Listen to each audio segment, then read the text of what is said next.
A small car, a big coating. Hi, I'm Ivan. I'm Nick. This is DIY Detail. We're going halfway between the 997 with the 8-year coating. Yeah, between 9 and 7 is 8, so Yeah. that's how we got there. There's gotta be a better reason why we would use a ceramic coating called our 8-year ceramic coating on this beautiful vehicle, Ivan.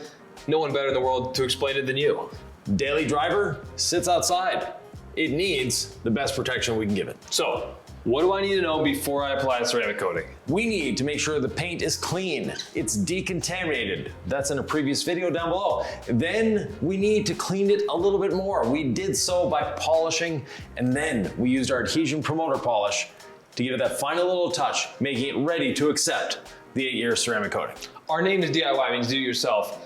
If they don't have a fancy shop, if they don't have 40 plus years of experience, can someone out there do it themselves, or should they just stop now? No, definitely do it yourself. It's easy. Now, yes, if you want to pay a professional, and the reason you're paying is not necessarily the cost of the coating and what they're doing. You're paying for their experience, their building, their tools, all of that. I have a level 1 coating towel. I have the Freebird 400. It's a plusher buffing towel for my insurance wipe.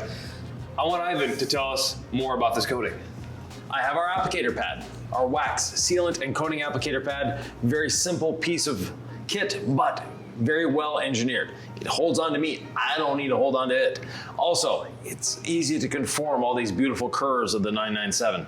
We're gonna start by putting 8 to 10 drops. Then, this is way too much coating. But the reason I have too much coating on is I also want to prime my pad. Starting in the center, and you can see on this paint just how thick that coating is. I don't want runs. I don't want a thick coating. I want to spread this out as far as I can. What happens when you're putting a coating on too thick, Nick? Well, you can actually level it, think it's gone, and then 3 hours later in the sun, you're like, why do I see high spots? We call those phantom high spots. You're gonna have to learn by experience if it happens to you. I highly suggest you just follow Ivan's advice that less is more, but you do want to make sure you're getting it all on the surface, Ivan. Yeah. I don't think I'm used to seeing you even use this much coating.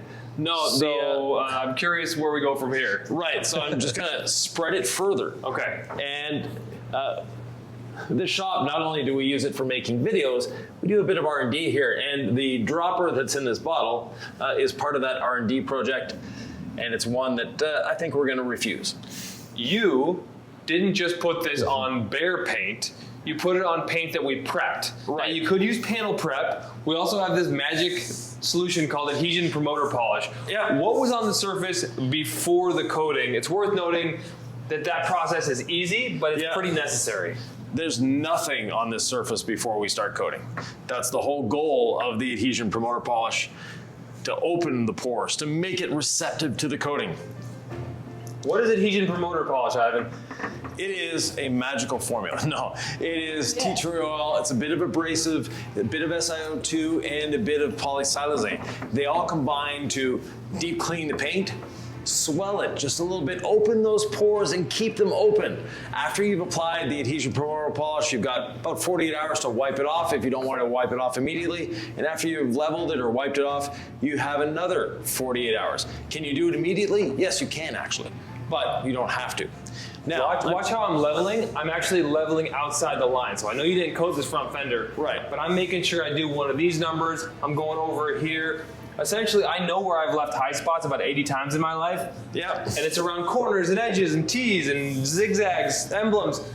I'm extra careful. This is my insurance towel, and I'm using it as such. Insurance against a little excess coating on the paint, high spot. It's not the end of the world, but it is a blight visually, Ivan. Right. Yeah, an excess of coating isn't a bad thing, but the look of an excess of coating is.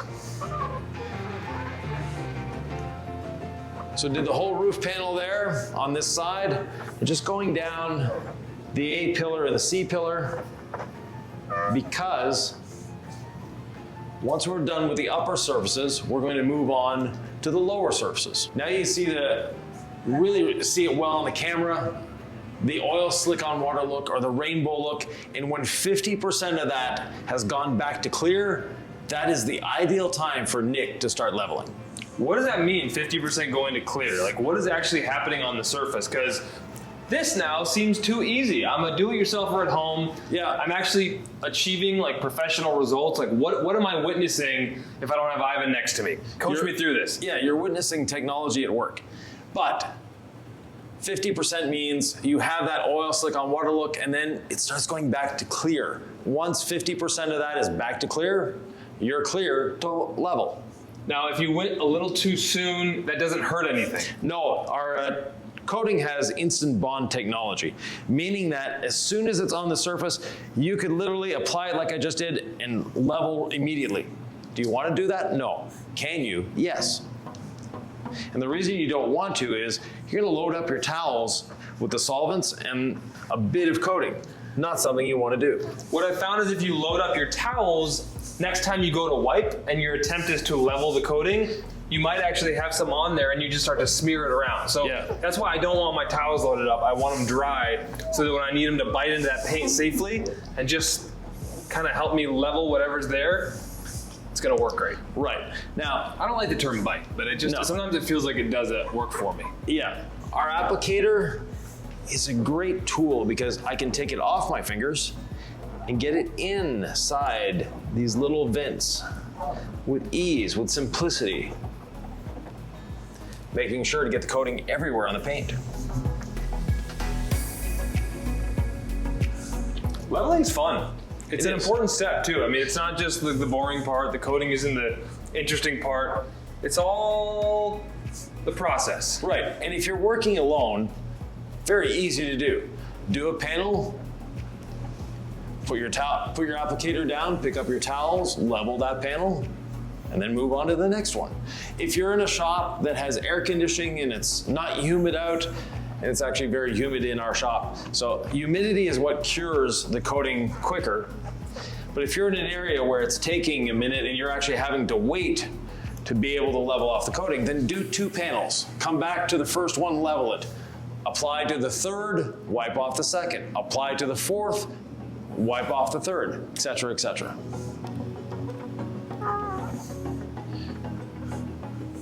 So now all our upper surfaces are coated. I'm gonna get on my little LaCroix cruiser and start going around the vehicle. Ivan, we obviously perfected this paint before putting a coating on it, right? No, we didn't perfect it, we made it better.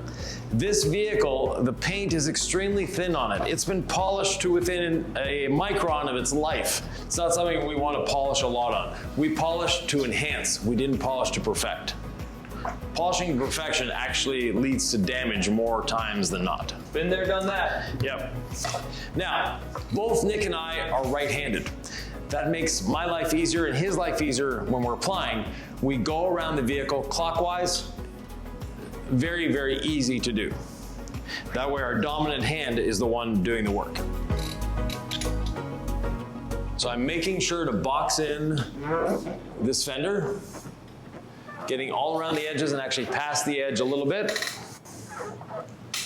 And then fill in the center with circular motion. Circular motion is important here. Circular motions do not cause swirls. That is a myth. Circular motions gives me a nice, even, simple application. And it's a lot easier on my body as well. There you go, Nick. Front fender is done. So of all the things that ceramic coatings do, Right. shine and gloss, Yes. water beads, Yes. ease of clean, chemical resistance, what do you think is actually the most valuable? What do you think is the one that people get the most excited about mistakenly? Like what's your favorite part of a coating, and what do you think most people think is their favorite part of a coating? From a detailer's perspective, it's, oh, look at those beads. From a consumer's perspective, it's, my car is going to be a lot easier to wash. I'm not going to have to wash it as often. And if I do get that bird bomb or bug gut on the front, I don't have to rush to take it off. I can leave it a couple hours, maybe a day even, and not worry about it. Paint's getting slick. Yep. Another reason, Nick, paint is actually the most expensive part of a vehicle. This Porsche has a very powerful engine, specialized. Probably costs more to repaint this vehicle properly than it does to replace that engine. What does a repaint cost? On average, $10,000 to $15,000. Really? To do it well? To do it well, yeah. And does someone out there who doesn't even know, what is doing it well versus doing it poorly or cheaply? Like, what does it actually look like? What are the results down the line if it's not done the right way? And then what are you looking for if it's done the right way? So, right way means it doesn't look like it's been repainted. It's as simple as that. Wrong, Really? Yeah, wrong means you can tell it's been repainted. So maintain your paint, and a coating helps you maintain your paint. It makes it easier to maintain, easier to wash. You're gonna have to wash it less often, which is not a negligible consideration. Even if you love washing your paint, you're an enthusiast and you like getting out there every Saturday morning to clean your vehicle, having a coating will make that easier. And if you have to skip a week, you're not gonna be stressed out. That's nice. Because it is a very therapeutic thing to do, but life gets in the way sometimes, right? Yeah. Now, I've boxed in the whole fender. Remember, we did this pillar before, but I'm overlapping. You can overlap with our coatings. Actually, you want to overlap with our coatings.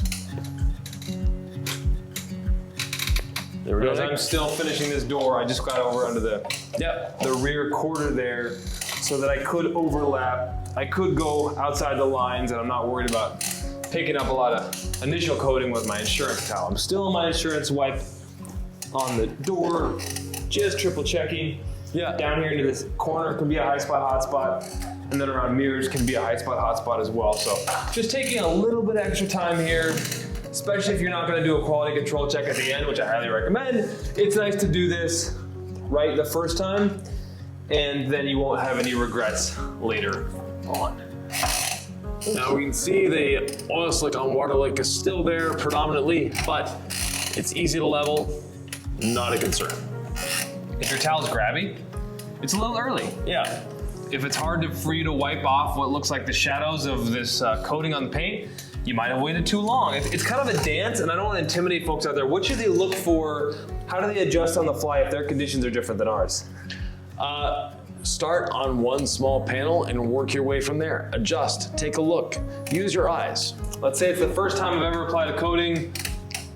I'm okay if it takes a little bit longer. How can I make sure I don't mess anything up, Ivan? Do one panel at a time and just observe. Your paint will tell you what it needs. We unfortunately can't tell you 100% that you have to wait at least 37.6 seconds. No. Now, coating is humidity cured. And going over this bottom area, I think I picked up a drop of water. That's why Nick is leveling right behind me. Okay, what does that mean? You pick up a drop of water, is the world over? No, the world's not over, but that water is now in my pad, accelerating the cure. And no, don't get your pad wet to try to accelerate the curing. That is not a good thing. This is a, oops, it happened, what do I do? Yeah. Real world situation, how do we deal with it? So I'm going to continue along the bumper. I'm not going to do the hood or the engine cover, however you want to look at it, quite yet. That way, Nick only has to deal with one section of it, because when you're getting into an intricate section with splitters and exhausts and the license plate and all that, you don't want to rush anything there, because that is a potential for high spots. So what I'm doing is working one smaller section at a time, making it easier for Nick, easier for me, and we're avoiding potential high spots.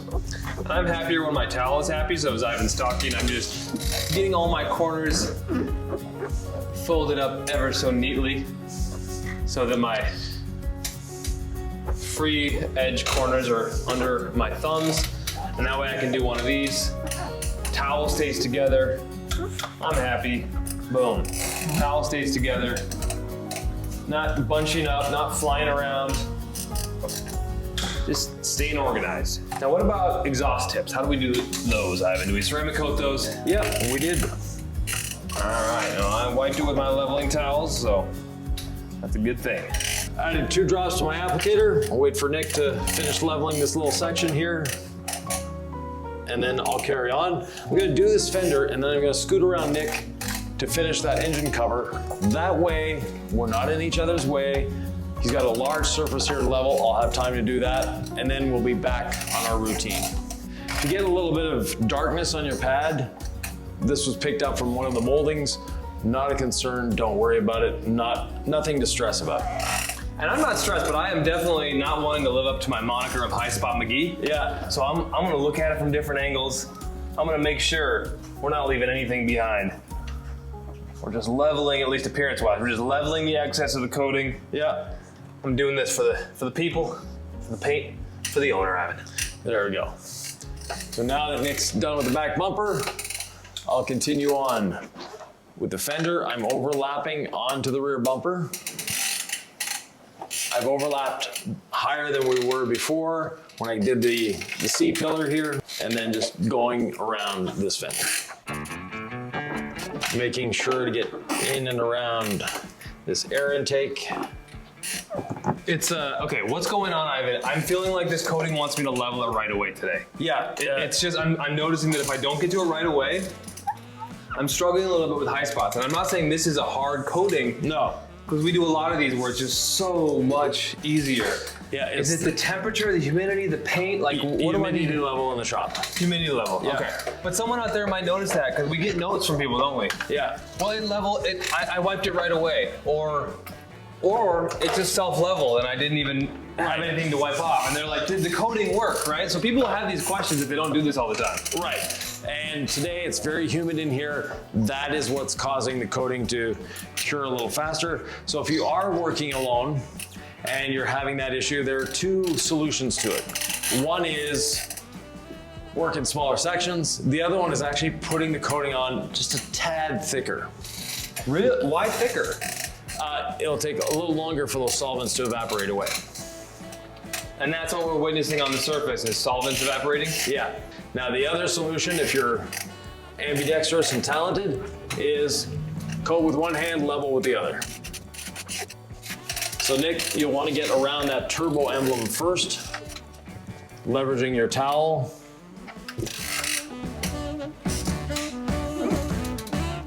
Now this has the bi-level rear spoiler on it, and I'm coating not only the parts that we normally see, but also the parts we don't see. You're being a steward of this paint, Ivan. Yes, we want to protect this paint. That's why we apply coating. It's for protection.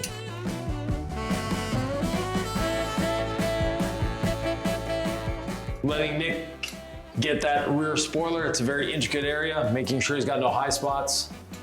Ready to go, Nick? Ready to go. Okay, carrying on with the door.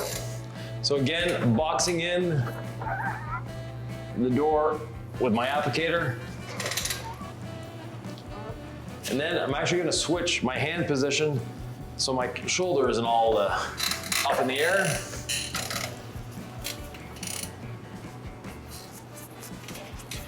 Just nice consistent circles, back to front, making sure to get in and around this door handle. Get out of Nick's way. You make it look so easy, Ivan. It's because it is. If you've applied a wax before, coating is easier. It's not more difficult, it's not more stressful. Coating is a lot easier than applying a wax. Coatings used to be difficult, and if you're dealing with a coating that's difficult to apply, you may want to change suppliers. There's no reason in this day and age for coating to be difficult to apply. We're using technology to our advantage. If your coating is difficult to apply, they're not using technology to your advantage. We are. There's no reason in today's day and age for coating to be difficult to apply. If it is, find another supplier. So boxing in the fender, going all the way around. Oh, the paint is slick, Ivan. It's that time of day. Yeah. Where you start to feel it under your towel as it just cures a little bit. Right. And when Nick comes back here, we started with the hood. So he'll have the contrast between this fender that's just been applied and the hood that was applied, what, 15 minutes ago? It doesn't take long to apply coating. No, it does not. Especially when you've got a two-person team. Yeah. That's certainly helpful. We know most people probably don't unless they're in shops, but I always really enjoyed having two people. You could kind of like have another set of eyes for managing against high spots, and just someone to like enjoy the process with, of like, Yeah. what a reward, you know? We're sealing in this essentially permanent protection. We're shining up the paint. It's just really rewarding. Okay, what'd you do over here? Nothing yet. Nothing yet, okay. We got a high spot there. High spots occur anywhere you have panel intersections, anywhere you have weird curves and shapes. Yep. Because your towel may not get in here and may glide. So that's something you need to be careful of.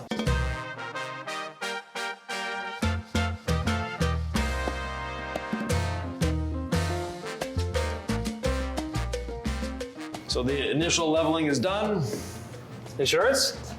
Insurance towel, off you go. Now the reason I have a towel in my hand is if I see a drip before applying, I'm gonna pick it up. And that's why we let this front bumper till last, because this is the area on the car that is more than likely to have a little bit of hidden water here and there. That's smart. You could have hit it with, you know, your leaf blower for half an hour. We did. Or an hour. Yeah. There's ways around it, but it takes a long time. Right, and we did use a leaf blower on this, and there's still water coming out. Because the leaf blower, yes, it does a good job, but it is not the be-all and end-all. And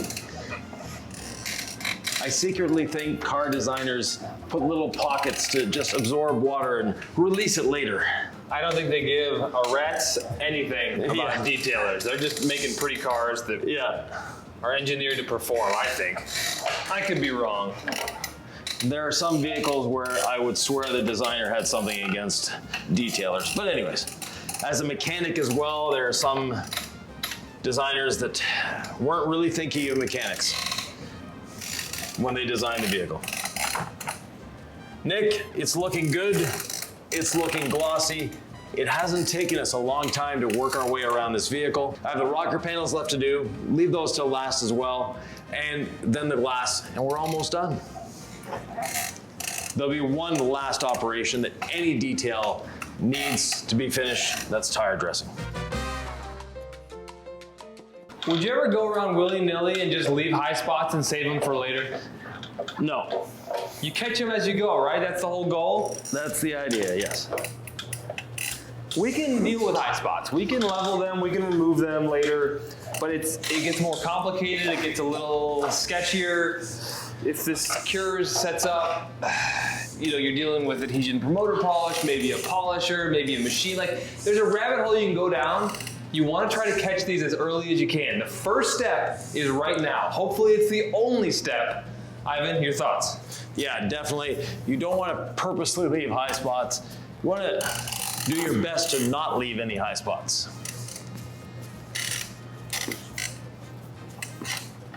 On the windows, you can level immediately, and that's what I'm going to do. I've applied, I've got a Pro Weave towel here. I'm just gonna level as I go.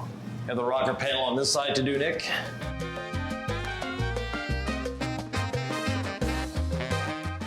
One of the reasons I leave the windows until last is there's always a little buildup of coating inside that applicator. Now I can apply pressure to the applicator without any concern, because the applicator is in no way ever going to scratch a piece of glass. And that way, I'm getting every last drop out of my applicator.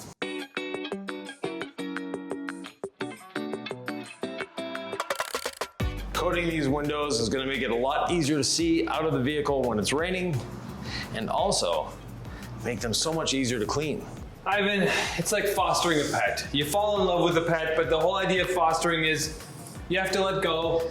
Yep. It has to find its forever home. In this case, it already has one, this vehicle, but you do grow attached to these vehicles sometimes when you lovingly polish and protect them.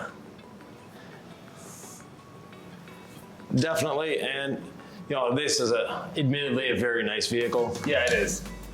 The paint is just silky smooth. One last walk around to inspect, make sure that we got every last potential high spot. My applicator, when I'm done with it, I put it in my wash bucket, but I'm not gonna do it right now. I'm gonna make sure we have no high spots, because re-liquefying the coating with the applicator is the easiest way to get rid of a high spot. Whatever light angle you have, Work it. Work different angles if you can. And we went clockwise around the vehicle, so now the high spot inspection go counterclockwise. You're seeing it from a completely different lighting perspective at that point.